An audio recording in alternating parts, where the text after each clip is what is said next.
Si tu es encore là aujourd'hui à écouter mes vidéos, sache que tu es proche de la fin du tunnel. On est au bout d'un tunnel et on commence à voir de la lumière arriver. Je vais vous raconter une histoire. Aujourd'hui, c'est une vidéo de news, mais je vais faire différemment de d'habitude.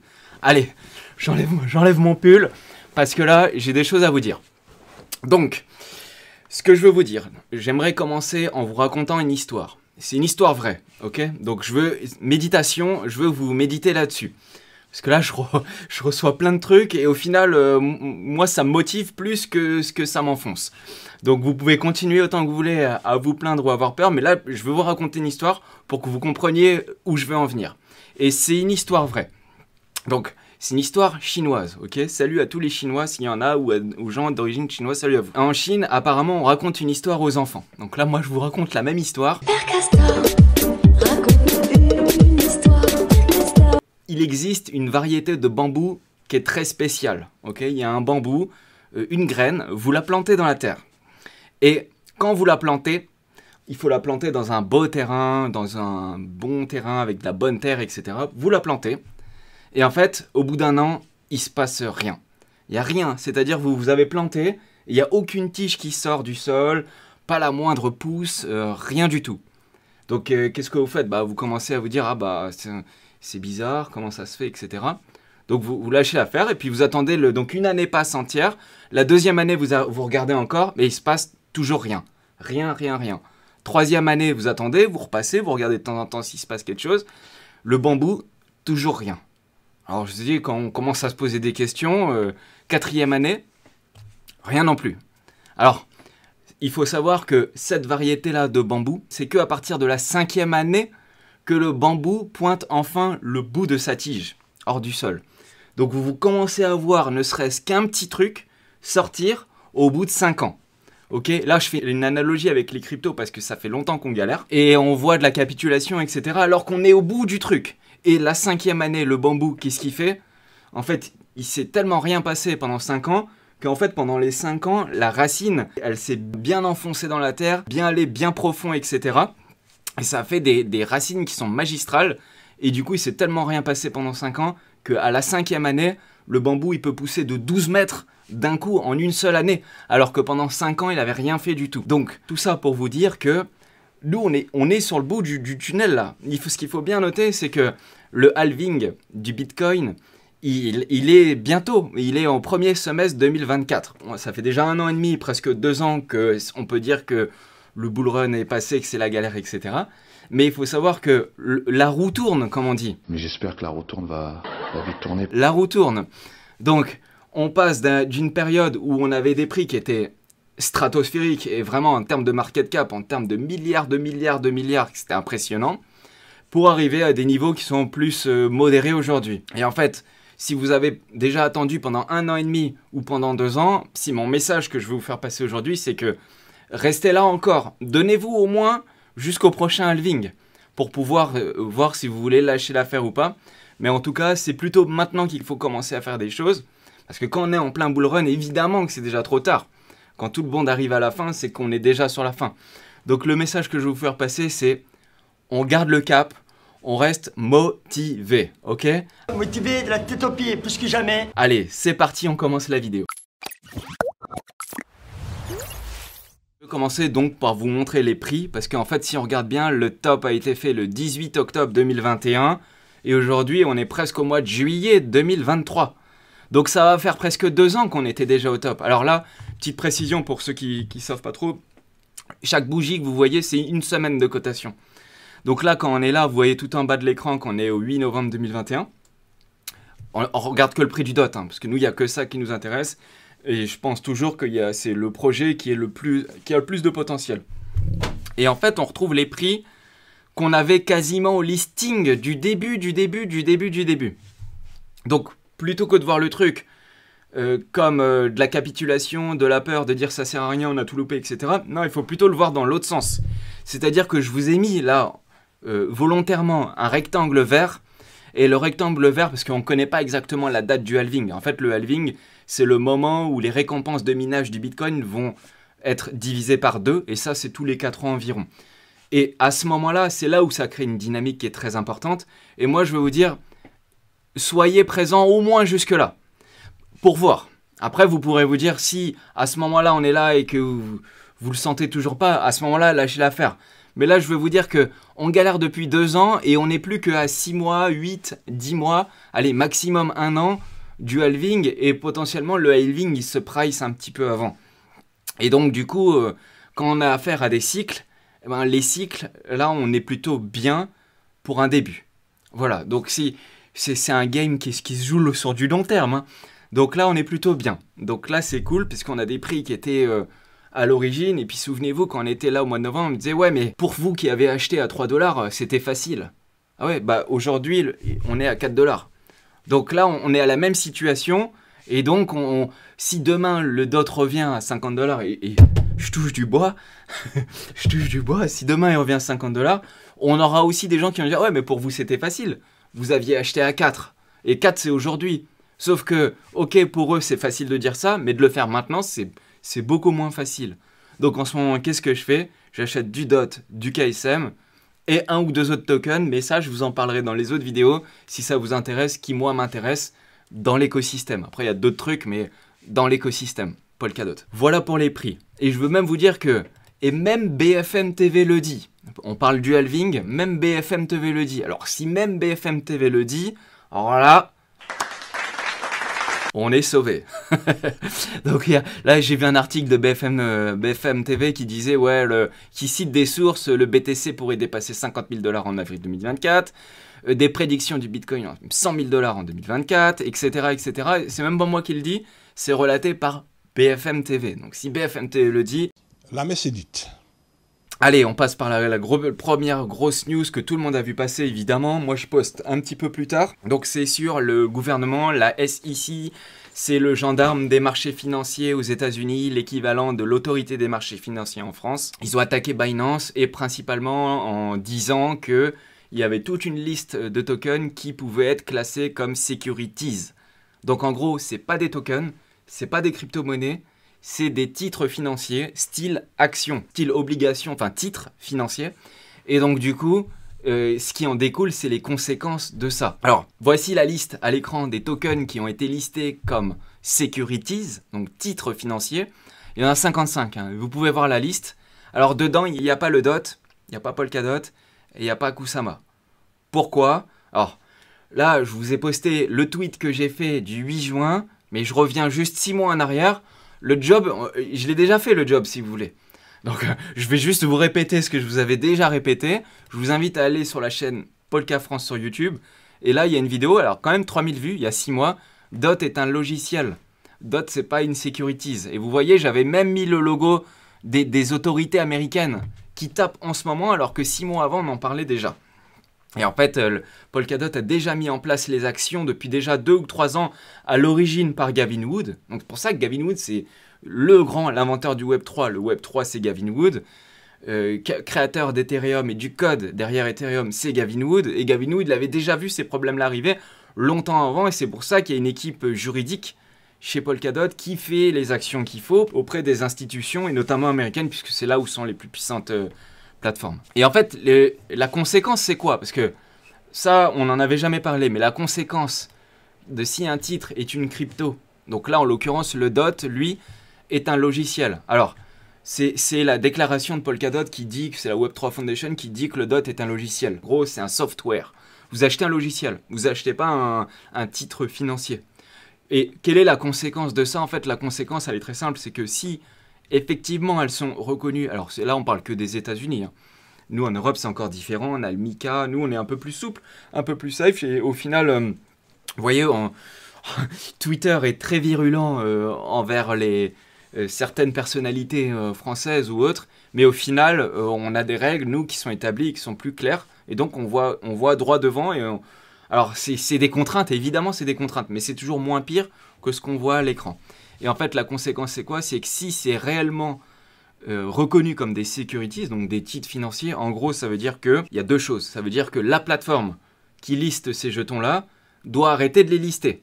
Puisqu'en fait, les plateformes actuelles des crypto-monnaies, donc c'est-à-dire style Binance, Kraken, Coinbase, ou tout ce que vous voulez, ces plateformes-là centralisées, elle liste des jetons, mais si demain ces jetons-là sont des titres financiers, ça veut dire que, la plateforme doit se conformer à la réglementation. Et donc, à la réglementation, ça veut dire quoi? Ça veut dire, je vous passe les détails pour ceux qui sont un peu dans la finance, mais en gros, quand vous avez une plateforme d'échange, vous devez avoir une chambre de compensation qui doit garantir les jetons, vous devez prouver certaines choses, etc. Donc ça, c'est du côté de la plateforme. Elle a l'interdiction, les plateformes crypto ont pour l'instant interdiction parce que c'est pas des banques. Okay, il faudrait une banque en fait qui puisse lister votre crypto, enfin votre securities qui est en réalité une crypto. Donc ça, il y a le problème des plateformes et il y a le problème du projet en lui-même. C'est-à-dire que toutes ces 55 là que vous voyez à l'écran, ça veut dire que si c'est un titre financier, donc en grosso modo comme des actions, obligations, etc., ça veut dire qu'ils vont devoir se plier à la réglementation et c'est-à-dire donc publier des états financiers, publier des rapports, faire une assemblée générale, etc., payer cher en fait pour qu'ils soient conformes. Et puis là-dedans, quand on regarde, il y a 8 projets sur 10, c'est du bullshit. Il y a quelques projets qui sont bien, mais... bref, je veux pas faire de détails sur chaque crypto, mais en gros, là-dedans, il y a des scams, il y a des bons projets, mais en fait, c'est des projets qui n'ont pas mis en place les actions qui auraient dû être nécessaires aux yeux de la réglementation. Et ça, c'est quelque chose qui a été fait depuis longtemps sur Polkadot. Donc nous, on est plutôt safe par rapport à ça. Alors même si, oui, vous allez me dire, oui, mais le prix, il a quand même baissé. Bah oui, c'est évident. C'est tout qui baisse. Donc, mais moi, je suis plutôt positif sur l'avenir. News intéressante. Alors, au niveau des parachains, pour l'instant, c'est une par mois. Il y a Akala qui a gagné. Et là, il y a Moonbeam qui vient juste de gagner. La prochaine parachain sera le 7 juillet. Donc pour l'instant, le rythme est ralenti, mais souvenez-vous, on reprend le mois d'août tous les 2 semaines. Et puis après, ça accélère, etc. Parce qu'on reprend, et surtout qu'on voit là, on arrive à, vu que les parachains ont été lancés en 2021, ça va faire 2 ans, et donc les tokens vont, Akala, Moonbeam, les premiers vont être rendus au grand public sur les wallets, donc ça sera bientôt, je vous le dirai en vidéo. Et donc, il faut renouveler les parachains, parce que si vous renouvelez pas la parachain, blockchain, arrêtez, fini. Donc là, ils ont intérêt à s'y remettre très rapidement les projets, et c'est pour ça qu'il y a déjà Moonbeam et Akala qui a renouvelé leur parachain. Grosse news, Uniswap V3 va être déployé sur Moonbeam Network. Donc là, j'ai vu que le vote a été fait. Alors j'ai été étonné de la centralisation. J'ai vu que Consensus possède un nombre de unis en millions. C'est 7 millions de Uniswap. C'est impressionnant. Et en fait, je me rends compte que la gouvernance, elle est très forte chez certains acteurs. Et je me rendais pas compte que Consensus avait autant de pouvoir. Alors sur Ethereum, oui, mais sur Uniswap non plus. Mais en tout cas, bonne nouvelle. Donc le vote a été accepté. Et donc, on va avoir maintenant très prochainement Uniswap qui propose le réseau Moonbeam Network. Pour aller un peu plus loin sur Moonbeam Network, il prévoit aussi un programme de Moonbeam Routed Liquidity. En gros, c'est des solutions qui permettent de ramener de la liquidité et de les swapper dans différentes parachains sur Polkadot. Donc ça, c'est cool. Ils apportent des outils. Et si vous regardez bien, alors par contre, ça se fait avec Wormhole. Et si vous regardez bien, ça se fait principalement et même que avec des blockchains EVM. Ok ? Blockchain EVM, c'est Ethereum, donc bloqué sur Ethereum. Avalanche sur Ethereum, enfin sur EVM compatible. Et Matic, un espèce de... Enfin, c'est pas un layer 2, mais on pourrait le considérer comme ça. Enfin, c'est une blockchain EVM d'Ethereum. Donc, c'est que des dossiers Ethereum qui vont arriver sur Moonbeam. Donc, c'est normal. Moonbeam, c'est une blockchain EVM. Et puis après, ils proposent des solutions pour les ramener sur différentes parachains Polkadot. Et ça, c'est cool parce qu'on a besoin d'outils comme ça. Il y a Axelar qui fait ça aussi, c'est plutôt pas mal. Et alors Axelar, c'est produit de bridges qui sont, on pourrait dire centralisés, mais c'est surtout qu'ils ne sont pas sécurisés par la blockchain. Donc c'est des bridges qui sont multisig et Wormhole aussi.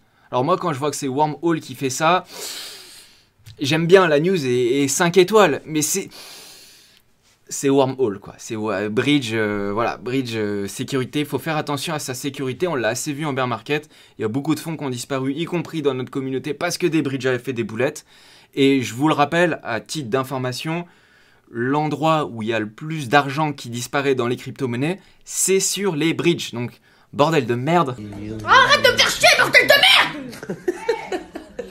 Je dis des grands mots, mais bordel de merde, faites gaffe avec les bridges. Évitez-les si possible. Donc, bon, voilà, on nous propose ces solutions-là, elles existent, on sait qu'elles existent, mais si vous les utilisez, essayez de passer sur une blockchain native. plus que de garder des tokens style... si vous utilisez multi-chain, il y a des tokens, le multi-USDT, il faut surtout pas garder ça ou holder ça sur ses wallets, c'est le pire à faire. Et si vous avez des tokens wormhole, wrapped, trucs, évitez ça. Mais bon, pourquoi je vous dis ça? Parce que pourquoi je parle de wormhole parce que j'ai un petit travers de la gorge, parce que il y a plus de 220 millions de dollars qui avaient été hackés sur la blockchain wormhole, mais les fondateurs de wormhole, derrière c'est Jump Crypto, et derrière ils avaient sorti leur propre monnaie, donc ils ont balancé 220 millions de dollars de leur poche pour remettre les fonds dans le bridge. Mais au final, il a quand même été siphonné le bridge. À l'époque, c'était avec Solana et tout ça. Donc c'est pour ça, le bridge, c'est une transition parfaite pour vous parler du Bridge Hub de Polkadot. Donc on a fait un article sur polkafrance.fr, et là il y a le Bridge Hub de Polkadot. En gros, c'est vous avez du DOT et vous voulez le transférer en KSM, vous allez pouvoir le faire avec Bridge Hub. Vous avez de l'ETH, vous voulez envoyer de l'ETH sur Polkadot, vous allez pouvoir le faire avec Bridge Hub, de manière trustless, validée par la blockchain. Donc là, on n'est plus sur Wormhole, on n'est plus sur ces bridges rincés, Wormhole, multi-chain, c'est bien, enfin, rincés. Oh les bâtards. C'est un peu péjoratif, en fait les solutions, elles sont excellentes, mais elles posent des problèmes de sécurité. Moi, ce que je vous dirais, et avec la team Polka France, ce que nous on vous dirait, c'est aller sur des bridges trustless, c'est-à-dire sans confiance, où vous pouvez avoir confiance en fait en réalité, parce que le bridge, la finalité de la transaction est validée par la blockchain. C'est pas un bridge multisig où des fonds vont sur un wallet et ça crée un point de contention qui peut être litigieux et dangereux s'il y a une mauvaise opération qui est faite, etc. Ou un hack, perte de mot de passe. Multisig, il suffit que deux personnes se fassent hacker le PC ou l'un se fait passer par l'autre, c'est déjà arrivé. Et bridge, argent disparu. Donc nous on vous dit, chez Polka France, on vous dit bridge trustless, oui. Le reste, on vous dira non. Donc tout ce qui est wormhole, multi-chain, c'est bien, les solutions sont bien. Mais on vous dira, à vos risques et périls, faites gaffe, risque de hack. Les plus grosses sommes d'argent perdues dans la blockchain sont à cause des bridges. Donc s'il vous plaît, quand vous utilisez un pont, derrière, essayez de les remettre vos tokens dans une blockchain native, s'il vous plaît. C'est pour vous que je le dis, hein. Moi, je parle en connaissance de cause, je donne juste un conseil de sécurité. Donc Bridge Hub arrive, et ça c'est une excellente nouvelle, c'est développé par Parity. Si vous allez sur Polkadot.js Apps, vous le voyez là, le Bridge Hub. Il est déjà là en réalité. Le vote a été passé, donc là c'est une des news que je vous passe.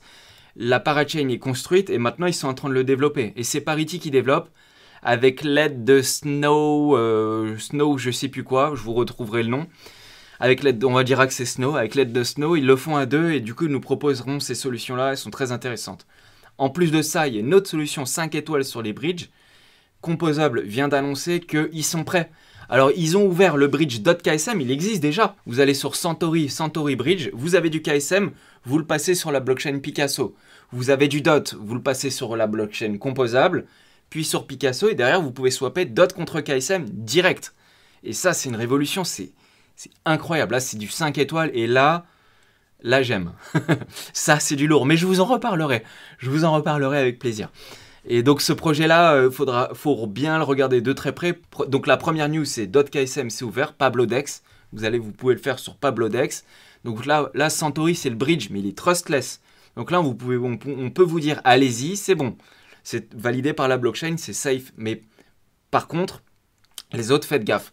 Et après si vous voulez swapper, donc ça c'est le bridge, mais si vous voulez swapper sur Picasso, il faut aller sur le Pablodex. Tout ça, je vous en reparlerai. Donc là, ce que je veux dire, la deuxième des news sur ce projet-là, c'est que là, ils ont envoyé une news et ils sont prêts. Donc là, le Santori Bridge va s'ouvrir entre Cosmos et Polkadot. Parce qu'en fait, vous avez le Bridge Hub qui va être super pour faire du .ksm, sauf que Santori le fait déjà. Okay, donc là, c'est plus, ça sera plus une news exceptionnelle puisque Santori le fait déjà. Et moi, je l'utilise et c'est du lourd. Et là, par contre, il y a Cosmos qui s'ouvre à Polkadot. Alors, de manière trustless. Alors, vous allez me dire, oui, mais Axelar le fait déjà. Oui, mais c'est pas trustless. Et ce que je vous dis, c'est que les problèmes de sécurité, ils existent. Alors aujourd'hui, ça marche bien. D'ailleurs, ils ont mis des limitations sur Axelar pour diviser par 3 les montants qui arrivaient sur le bridge multisig. Ok, bon, si c'est du chinois, ce que je vous raconte, laissez tomber. Mais tout ça pour vous dire que au niveau de la sécurité, c'est plus risqué sur Axelar que sur que sur Centauri et Picasso. Voilà, c'est ce que je veux vous dire. J'espère que ça vous a plu pour cette vidéo de news. Vous avez vu, on commence à monter en gamme et surtout, donc ça fait 1 an et demi, presque 2 ans qu'on a la tête dans le foin et qu'on prend cher au niveau des prix. Mais là, on arrive au bout du tunnel où l'herbe sera un peu plus verte. Hein. Pensez à l'histoire du bambou. C'est très important. Donc l'herbe sera plus verte et il faut avoir un horizon de temps halving maintenant. Après, moi je donne 0 conseil, vous faites ce que vous voulez. Je parle en mon nom propre de ce que moi je fais, après vous ferez ce que vous voulez. Et Polka Frost, nous, on avance sur l'écosystème. Donc j'espère que tout ça vous plaît. Je tiens à vous remercier principalement pour les pools de liquidité, vous nous avez suivis en masse. Surtout sur Kusama. Et justement, Kusama, c'est l'objet de l'une des prochaines vidéos. Parce que là, c'est déjà le DOT, c'est du lourd. Mais alors Kusama, c'est encore plus délaissé. Donc, qui dit... Alors, risque, rendement. Mais qui dit risque plus élevé, dit rendement possible. Allez, je vous dis à bientôt. C'était un plaisir. Salut à tous. À la prochaine. Ciao, à plus.